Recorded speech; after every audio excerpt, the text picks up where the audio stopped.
கடவுள் இல்லைங்கிறத தீர்க்கமாக பேசிட்டு நிறைய பாமர மக்களை கடவுள் இல்லைங்கிற கருத்தை ஏற்றுக்கொள்கிற மாதிரியான அமைப்பு ஏற்பட்டுருச்சு. பகுத்தறிவுவாதி ஒருத்தர் கேட்குறாரு, உலகத்தில் இருக்கிற ஆன்மீகவாதிகள் எல்லாம் ஒன்று சேர்த்துக்குங்க, கடவுள் இன்னாருன்னு குறிப்பிட்டு சொல்லுங்க, நான் ஏற்றுக்கொள்கிறேன்னு சொல்கிறார். பாருங்க அவருடைய பகுத்தறிவுவாதியினுடைய தாகம் எவ்வளவு தூரம் இருக்குதுன்னு பாருங்க. இந்த சக்தியினுடைய மூலம் தான் கடவுள். இப்போ விஞ்ஞானம் சக்தியை ஆராய்ச்சி பண்ணிட்டு இருக்குது. அந்த சக்தி எங்கிருந்து, அந்த எனர்ஜி, ஒவ்வொரு மேட்டருக்கும் என்னென்ன வகையில் எனர்ஜி வருது, ஐன்ஸ்டீன் போன்ற பெரிய விஞ்ஞானிகள் E=mc².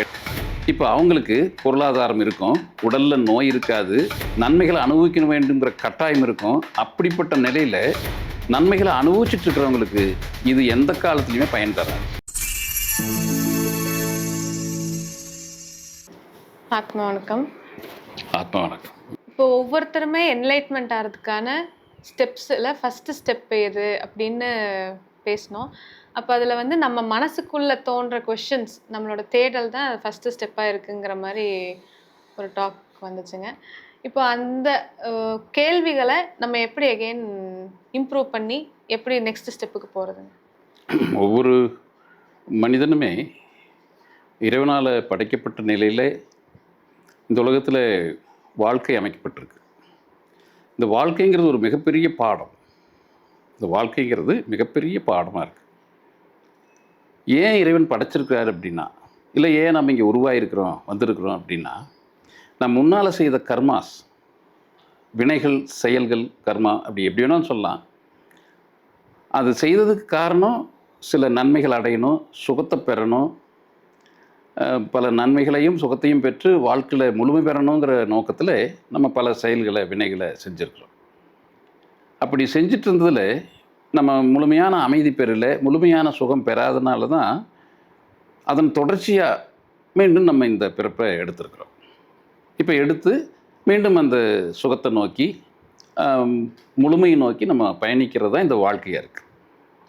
இப்போ அப்படி நம்ம வாழ்ந்துட்டுருக்கிற நிலையில் நம்முடைய நோக்கத்தின் அடிப்படையில் சுகத்தை நோக்கி போகிற வகையில் இந்த வாழ்க்கையில் நடக்கிற சில இன்பங்களும் துன்பங்களும் நம்ம சூழ்ந்து வரும்.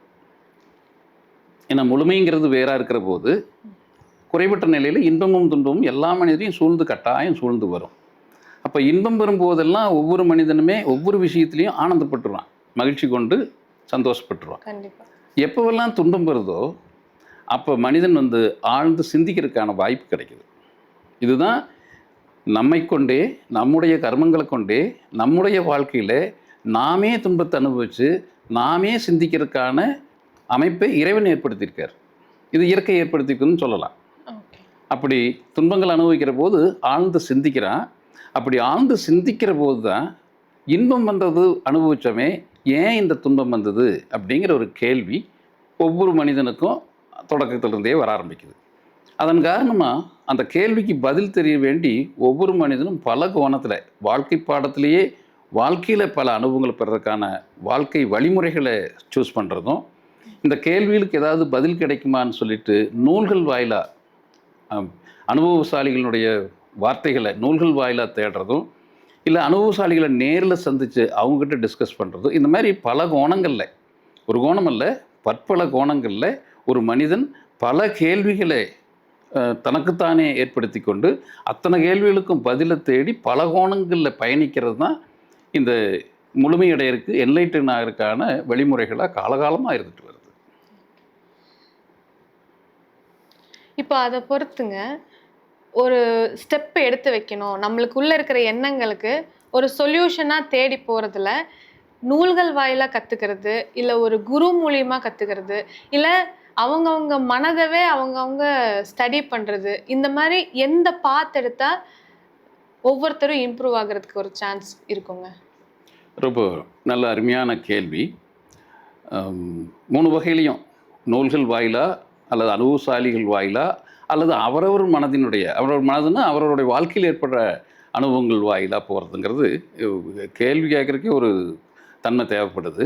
இந்த கேள்வி எல்லார் மனதிலையுமே இருக்குது. இப்போது சாதாரணமாக அவரவருடைய வாழ்க்கையில் முந்தைய நிலை வாழ்க்கையில் ஏற்பட்டதும் தற்போதைய நிலை வாழ்க்கையில் ஏற்பட்ட பாடங்கள் தன்னுடைய ஒவ்வொருத்தருடைய மனதிலையும் இருக்குது. அதனால் மனது கேள்வி கேட்குது. அந்த கேள்விக்கு அவரவர் வாழ்க்கையிலேயே வாழ்க்கை பாடமாகி பதில் கிடைக்கிறதும் இருக்குது. அதே சமயத்தில் கிடைக்காத, அதில் பதில் கிடைக்காதவர்கள் கல்விங்கிற அடிப்படையில் பல நூல்களை தேட வேண்டியதும் இருக்குது. கண்டிப்பாக தன்னுடைய வாழ்க்கையில் தன் மனதில் பெற்றது அனுபவங்களே போதாது.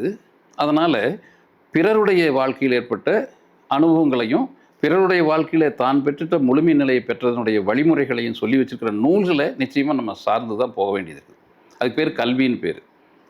அது மட்டுமல்ல, அந்த அனுபவத்தை பெற்றுட்டு இருக்கிற முதியோர்கள், முன்னோர்கள், இல்லை நமக்கு முன்வழியில் இருக்கிறவங்க கிட்ட கேட்டு தெரிஞ்சுக்கிட்டும் பயணிக்கணும். காரணம் என்ன, ஸ்ருதி, யுக்தி, அனுபவம்னு சொல்லப்படுது. அதாவது தத்துவ விளக்கங்களில், நம்ம வாழ்க்கை பாடத்தில், ஞானத்துக்கு உண்டான என்லைட்டன்மெண்ட்டுக்கு உண்டான பாதையில் ஸ்ருதி, யுக்தி, அனுபவம்னு 3 விஷயங்கள் சொல்லப்படுது. ஸ்ருதிங்கிறது உலகத்தில் இருக்கக்கூடிய எல்லா மொழிகள்லையும் இருக்கிற எல்லாவற்றை பற்றிய நூல்களுக்கு பேர் ஸ்ருதி. அப்போ ஸ்ருதியின் வாயிலாக அனைத்தை பற்றியும் ஏற்கனவே பெற்ற அனுபவத்தை எழுதப்பட்ட நூல்களாக இருக்குது. அதை அனைத்தையும் படிக்கிறதுல தவறில்லை. ஆனால் அதே சமயம் தன்னுடைய வாழ்க்கை வழிமுறைகளில் தான் பெற்ற துன்பங்களாலும் இன்பங்களாலும் பெற்ற அனுபவத்தை கொண்டு ஒரு காரியத்து சம்மந்தமாக யுக்தி பண்ணுறது ரொம்ப முக்கியமாக இருக்குது. எத்தனை தான் நூல் படித்தாலும் நூல்கள் பல கற்றல் இல்லாதவன் ஒரு மூடன்னு சொல்லப்படுது. அதே சமயத்தில் எத்தனை நூல் ஏட்டிலே எழுதும் நூல் எத்தனை படித்தும் நீதான் காட்டிலே எரித்த திங்கள் காணலில் சலம்போலாராயின்னு சொல்லப்பட்டிருக்கு. அப்போ நூல்கள் கற்கவும் வேணும். நூல்களை கற்றதுனால மட்டும் கிடைக்காது. அதனால் அவரவருடைய தன் மனதில் தன்னுடைய வாழ்க்கை முறையில் என்னென்ன அனுபவம் கிடைச்சதோ அதையும் குறித்து பார்க்க வேண்டியது கட்டாயம் இருக்குது. அது மட்டும் இல்லை, பெரியோர்கள், முன்னோர்கள், வேதத்தின் வழியாக நடக்கிறவங்க, யோகத்தின் வழியாக நடக்கிறவங்க, என்லைட்டன் ஆனவங்களுடைய உதவி கொண்டும் பயணிக்க வேண்டியது. ஆக நீங்கள் கேட்ட 3 விஷயங்களையும் பயன்படுத்தி நாம் எப்படியாவது முழுமை பெறணும், அந்த முழுமை பெற்று என்லைட்டன் ஆகணுங்கிறது தான் இந்த நம்ம உலகத்தில் நம்ம இறைவன் நமக்கு விதிச்சிருக்கிற விதியாக இருக்குது. இப்போ எல்லாத்துக்குமே இந்த தேடல், அந்த கேள்விகள் எல்லாம் இருக்குன்னு சொல்ல முடியாதுங்க. சில பேர் வந்து இந்த பாத்துலேயே வர்றது ரொம்ப ஆடா நடப்பாங்க. அதாவது இறை நம்பிக்கை இல்லை, வேதங்கள் எதுக்கு அப்படின்னு கேட்குறவங்க இருக்காங்க. இப்போ அந்த மாதிரி பீப்புளுக்கு பேசிக்காக நம்ம என்ன சொல்லலாங்க? இதுவும் ரொம்ப அற்புதமான கேள்வி தான்.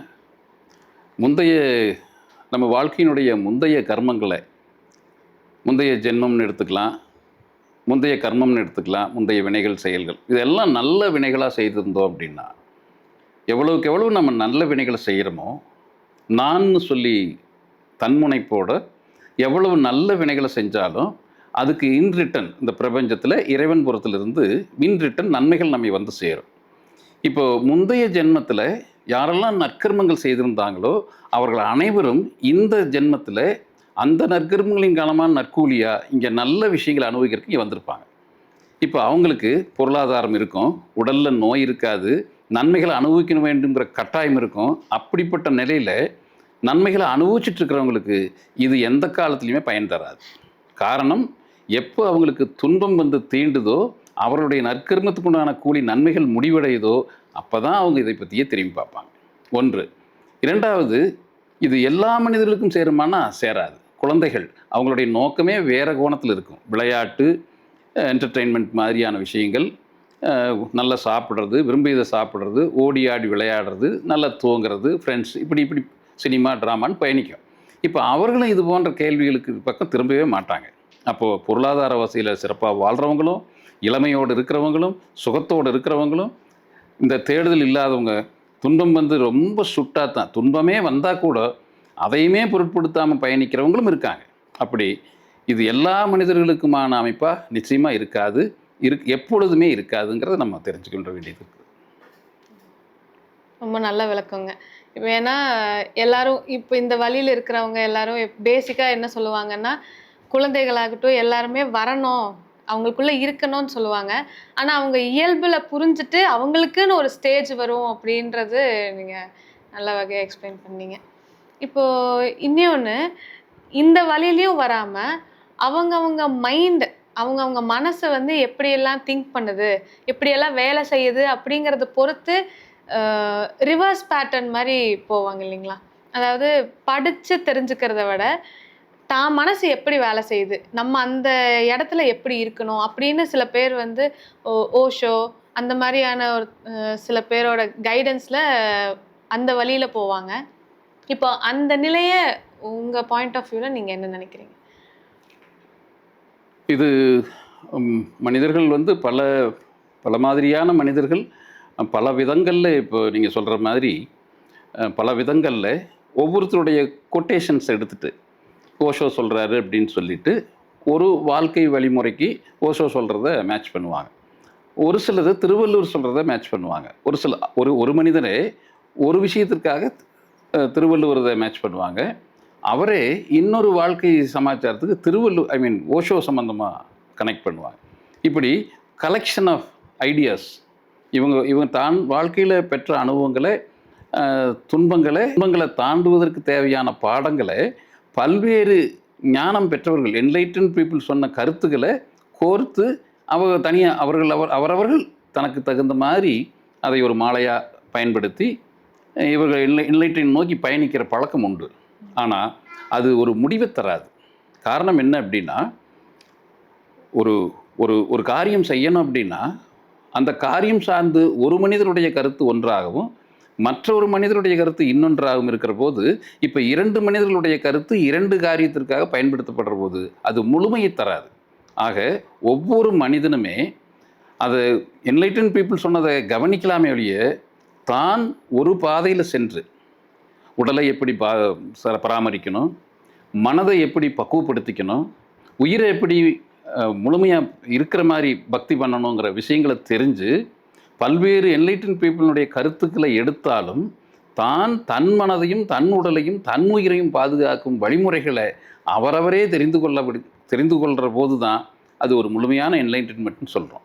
அது தவிர்த்து அங்கொன்றும் இங்கொன்றுமா அதை நுனிப்புள் மேயிற மாதிரி ஆகிவிடக்கூடிய நிலையில் இப்போ உலகம் பூரா அந்த மாதிரி தான் இருக்குது.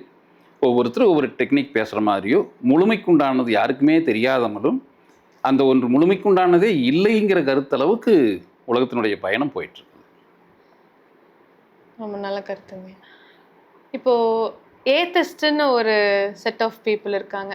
கடவுள் இல்லை, அதாவது பகுத்தறிவாளர்கள், அந்த மாதிரி கேட்டகரி பீப்புள். அவங்களுக்கு நீங்க ஏதாச்சும் சொல்ல விரும்புறீங்களா? இந்த கேள்விங்கிறது வந்து உலகத்தில் இருக்கிற எல்லா நாடுகளில் இருக்கிற எல்லா மனிதர்களுக்கு மட்டும் இல்லை, இதுவரைக்கும் வாழ்ந்த மனிதர்களும் இனிமேல் வரப்போகிற மனிதர்களும் இந்த கேள்விக்கு சரியான பதிலை தெரிஞ்சுக்க வேண்டியது அவசியமாக இருக்குது. ஏன்னா பகுத்தறிவாளர்கள் சொல்லக்கூடிய கடவுள் இல்லைன்னு சொல்கிறது எது அப்படின்னா, மெஞ்ஞானம் பெற்றவர்கள், ஞானம் அடைந்தவர்கள் இறைவனை பற்றி சொல்லக்கூடிய கருத்துக்களை அவங்களுடைய அறிவை கொண்டு அவர்களால் பகுத்து அறிய முடியாத நிலையில் இருக்காங்க. பகுத்தறிவாளர்கள் தான். ஆனால் மெஞ்ஞானம் பெற்றவர்கள் கடவுளை பற்றி சொல்லக்கூடிய கருத்துக்களை இந்த பகுத்தறிவாளர்களால் பகுத்து அறிய முடியாத நிலையில் இருக்கிறாங்க. ஆனாலும் அவர்கள் பகுத்தறியும் அறிவு பெற்றவர்களாகவே இருக்கிறார்கள். அப்படி அந்த மாதிரியான வித்தியாசம் இருக்கிறதுனால மெய்யறிவாளர்கள் சொல்லக்கூடிய கருத்தை பகுத்தறிவாளர்கள் ஏற்றுக்கலை. மெய்யறிவாளர்கள் சொல்கிற கடவுளை அது போன்ற கடவுள் இல்லைன்னு தான் பகுத்தறிவாளர் சொல்கிறாங்களே ஒழிய, பகுத்தறிவாளர்கள் கடவுள் இல்லைங்கிறத இந்த நேரடியான பதிலாக இருக்குது. ஆனால் பகுத்தறிவாளர்கள் பெற்றிருக்கிற அறிவும் அவர்களுக்குள் இருக்கிற உயிரும் அவர்கள் பேசக்கூடிய பேச்சும் உண்ணக்கூடிய உணவும் வாழக்கூடிய இந்த பூமியும் உறவு வச்சிருக்கிற மனிதர்களும் பெற்றிருக்கிற அனைத்துமே அந்த ஆன்மாவிலிருந்து தான், அந்த இறைவனிடமிருந்து தான்ங்கிறது அவங்களுக்கு தெரியாதனால அவங்க வந்து பகுத்தறிவாளர்கள் கடவுள் மறுப்பாளர்கள்னு நம்ம பேசிகிட்டு இருக்கோம்.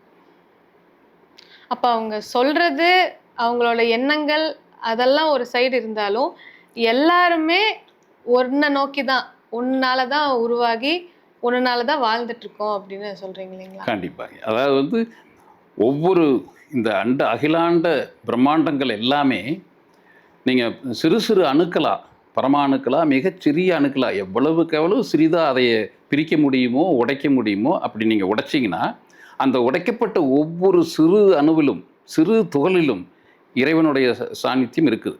இறைவன் அங்கே இருக்கிறார். நீங்கள் அதே சமயத்தில் ஒவ்வொரு பெரிய பொருள்களாக ஒவ்வொரு பொருளிலும் இறைவன் இருக்கிறார். அண்ட சராசரம் முழுக்க கடந்து பார்த்தீங்கன்னா இறைவன் இருக்கிறான். இறைவன் இல்லாத இடமே கிடையாது. அப்படி இருக்கும்போது இதுதான் கடவுள் கொள்கை, இதுதான் கடவுள். இந்த கடவுள் கொள்கையை பகுத்தறிவாளர்கள் புரிந்து கொள்ளாதனாலையும், நான் புரிந்து கொள்ளாதவர்னு சொல்கிறத விட அவர்களுக்கு புரியும்படி எடுத்து சொல்லாதனால ஆன்மீகவாதிகள் நிறைய அவரவர்களுடைய கருத்துக்களை தீர்க்கமாக பேசுவாங்களே ஒழிய பகுத்தறிவாளர் கேட்குற கேள்விக்கு சரியான விளக்கத்தை கொடுக்குற அனுபவ ரீதியான விளக்கத்தை கொடுக்காதனால இந்த உலகத்தில் இந்த முரண்பாடு இருந்துகிட்டே இருக்குது. அதனால் அண்டம் பூரா கலந்து நிற்கிற ஒவ்வொரு சிறு அணுவிலையும் மையத்தில் இறைவன் இருக்கிறான். அது எங்கும் நிறைஞ்சிருக்குது. அது எதில்லாத இடமே இல்லை. ஒவ்வொரு பகுத்தறிவாளனுக்குள்ளும் உயிராக இருக்கிறது அதுதான். அந்த உயிரிலிருந்து தான் அந்த அறிவு வெளிப்படுது, அந்த மனம் வெளிப்படுது, அவனுடைய உடல் வெளிப்படுது. எல்லாமே அந்த ஸ்பிரிட்டில் இருந்து தான் தெரிஞ்சிட்டவே ஸ்பிரிச்சுவலுக்கு வர்றான். அந்த பகுத்தறிவாளன் அந்த அறிவுக்கு ஸ்பிரிட்டிலிருந்து தான் வருதுன்னு தெரிஞ்சிட்டா நிச்சயம் அவனும் ஸ்பிரிச்சுவாலிட்டியில் இருக்கவன்னு தெரிஞ்சுக்குவான். இந்த விளக்கம் கிடைக்காதனாலே நான் பகுத்தறிவாதி, கடவுள் இல்லைங்கிற கொள்கையுடையவன்கிற கருத்தில் இருக்கிறாங்க. ரொம்ப நல்ல விளக்கமா இருந்துச்சுங்க. ஏன்னா பகுத்தறிவாளர்கள் வந்து அவங்க கேட்குற கேள்விகளுக்கு கரெக்டா ஆன்சர் பண்ணக்கூடிய நிலையில யாரும் இல்லை, யாரும் பண்ணலை அப்படிங்கிறது அது பகுத்தறிவாளர்களுக்கும் தெரியும். அதனால்தான் பகுத்தறிவாளர்கள் அப்படிங்கிற ஒரு குரூப்பே இருக்காங்க. இப்போ அவங்களுக்கு புரிய வைக்கணும்னா ஏதோ ஒரு கருத்து சொல்ல முடியுங்களா? இப்போ இந்த பகுத்தறிவாளருங்கிற ஒரு நிறைய பகுத்தறிவாளர்களை, கம்யூனிஸ்ட்டுகளை, மதம் சார்ந்தவங்களே, சமயம் சார்ந்தவங்களே, மார்க்கம் சார்ந்தவர்களை, இனத்தில் சம்மந்தப்பட்டவங்க, மொழி சம்மந்தப்பட்டவங்க, நாடு சம்மந்தப்பட்டவங்க, பல்வேறு முரண்பாடுகளுடைய மனிதர்களை, நிலை பெற்றவங்களை, தெளிந்தவர்களை நம்ம சந்திச்சிருக்கிறோம். அப்படிப்பட்ட நிலையில் ஒருத்தர் கேட்குறார், பகுத்தறிவாதி ஒருத்தர் கேட்குறார், ரொம்ப தெளிவானவர், மிகுந்த அறிவுடையவர், நல்ல வாழ்க்கை நிலையில் நல்ல நிலையில் இருக்கார், அது ஒரு சமுதாய சேவையில் இருக்கார், எல்லா உயிர்களுக்கும் நன்மை செய்கிறாரு. அவர்கிட்ட சொல்லும்போது, ஸ்பிரிச்சுவாலிட்டி பற்றி சொல்லும்போது அவர் சாதாரணமாக ஒரு கேள்வி கேட்குறார். ஐயா, நீங்கள் ஆன்மீகவாதிகள், உலகத்தில் இருக்கிற ஆன்மீகவாதிகள் எல்லாம் ஒன்று சேர்ந்துக்குங்க, கடவுள் இன்னாருன்னு குறிப்பிட்டு சொல்லுங்க, நான் ஏற்றுக்கொள்கிறேன்னு சொல்கிறார். பாருங்க அவருடைய பகுத்தறிவுவாதியினுடைய தாகம் எவ்வளவு தூரம் இருக்குதுன்னு பாருங்க. இப்போ அவர் போன்று இருக்கக்கூடிய நபர்களுக்கு ஸ்பிரிச்சுவாலிட்டிங்கிறது என்னன்னு சொல்ல தெரியல, கடவுள் யாருன்னு சொல்ல தெரியாதனால, அவங்க மிகுந்த பகுத்தறிவுடையதுனால அவனுக்கு புரியல. அவங்க அறிவளவுக்கு தேடி கிடைக்காது இருக்குது, ஆனால் மெஞ்ஞானிகளுக்கு தெரியும், ஆனால் சொல்ல தெரியல. இப்படி ஒரு சூழ்நிலை நிலவுறதுனால அந்த பகுத்தறிவாளர்கள் எல்லாருமே கடவுள் இல்லைங்கிறத தீர்க்கமாக பேசிட்டு நிறைய பாமர மக்களை கடவுள் இல்லைங்கிற கருத்தை ஏற்றுக்கொள்கிற மாதிரியான அமைப்பு ஏற்பட்டுருச்சு. இப்போ அந்த கருத்தை மாத்துறதுக்கு நம்மளால முடியுங்களா? இது நான் அதான் ஆரம்பத்திலேயே சொல்றது போல, இது எல்லா நாட்டில் இருக்கிற கடந்து போன மனிதர்களுக்கும், வாழ்ந்துட்டு இருக்கிற மனிதர்களுக்கும், இனிமேல் வரப்போகிற மனிதர்களுக்கும் கிடைக்க வேண்டிய தெளிவாக இருக்குது.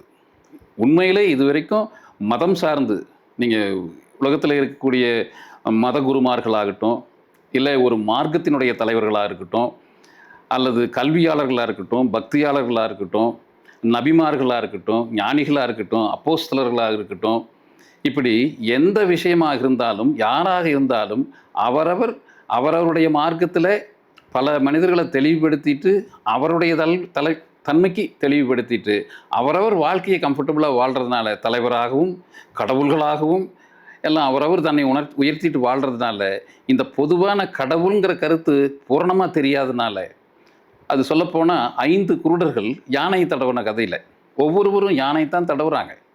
இதில் சந்தேகமே இல்லை. யானைங்கிறது கடவுளை எடுத்துட்டிங்கன்னா, ஒவ்வொரு உணர்வு பெற்றவர்கள் எல்லாமே யானையை தான் தடவுறாங்க. ஆனால் ஒவ்வொருத்தர் என்ன சொல்கிறாங்க, யானை பாறை மாதிரி இருக்குது, யானை தூண் மாதிரி இருக்குது, யானை முரம் மாதிரி இருக்குது.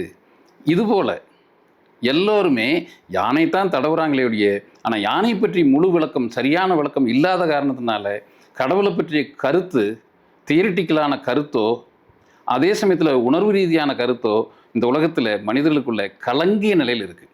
ஆக இந்த பாடத்தை, கடவுள் பற்றிய பாடம் முதன்மையாக சொல்லப்பட வேண்டியது இருக்குது. அது ஏராளமான நூல்களில் சொல்லப்பட்டிருக்கு. யாரெல்லாம் கடவுளை பூரணமாக உணர்ந்தார்களோ பெரியோர்கள், அவர்களெல்லாம் பூரணமாக சொல்லி வச்சுருக்காங்க நூல்கள் வாயிலாக. அதே நூல்களில் சொல்லப்பட்ட நிலையிலேயே ஒவ்வொருவரும் பூரணமாக அனுபவிக்க முடியும். இப்போ அனுபவிக்கப்பட்டதை சொல்லப்பட்டால், சரியான விதத்தில் எடுத்து சொல்லப்பட்டால், நிச்சயமாக எல்லா மனிதர்களுமே, நிச்சயமாக பகுத்தறிவாளர்கள் அனைவருமே ஸ்பிரிச்சுவலாக தீவிர ஸ்பிரிச்சுவலிஸ்ட் ஆயிடுவாங்கங்கிறது என்னுடைய எண்ணம். ரொம்ப நல்ல கருத்துங்கய்யா. இப்போ நீங்கள் பேச பேச எனக்கு ஒன்று தோணுச்சுங்க. கடவுள் அப்படிங்கிறது நம்ம ஒரு சொல்ல வச்சுருக்கோம். அதை வச்சு தான் அவங்க ஸ்பிரிச்சுவலிஸ்ட்டு ஏத்திஸ்ட் எல்லாமே பிரிச்சு பேசுறாங்க, இருக்கு இல்லைங்கிற மாதிரி.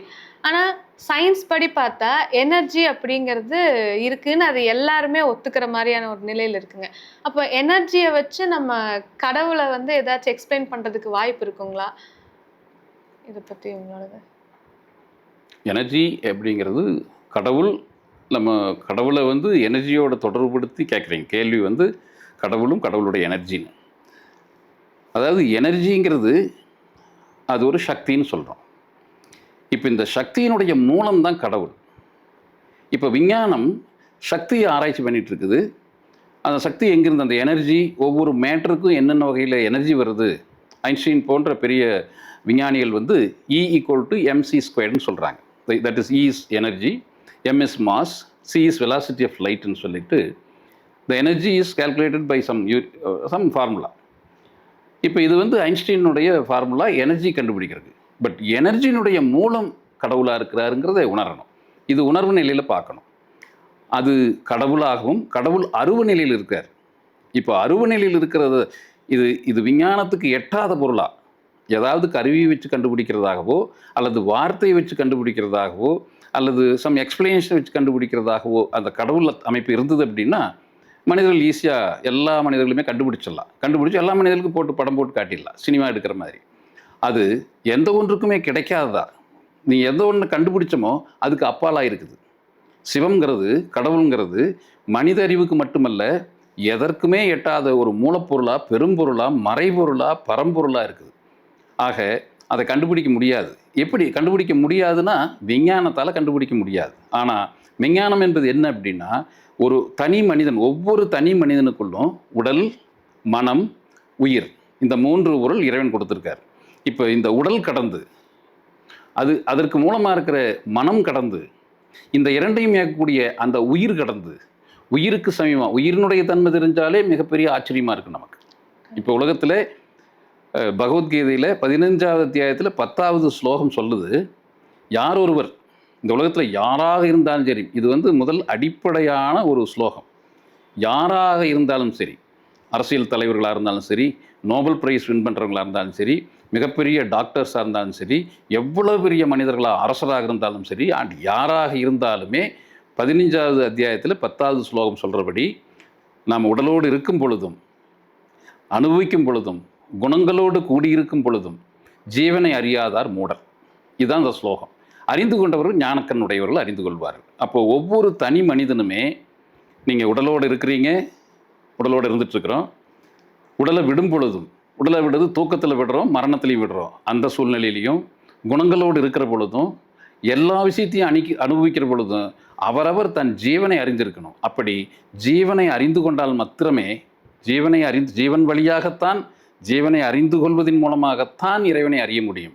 இது எந்த விஞ்ஞானத்தாலும் மாற்ற முடியாது. இதுதான் உண்மையான மெஞ்ஞானம். இந்த அடிப்படை மெஞ்ஞானம் தெரியாத போது உலகத்தில் இருக்கிற மெஞ்ஞானிகள் எல்லாம் பொய்ஞானிகள் என்பதை நான் தீர்க்கமாகவே அறிவிக்க கடமைப்பட்டிருக்கிறேன். ரொம்ப நல்ல விளக்கங்களாக இருந்துச்சுங்கய்யா. இன்னுமே நிறைய கேள்விகள் இருக்குங்க. நம்ம அது வரக்கூடிய இதில் பார்க்கலாம். கண்டிப்பாக. ஆத்மா வணக்கம்.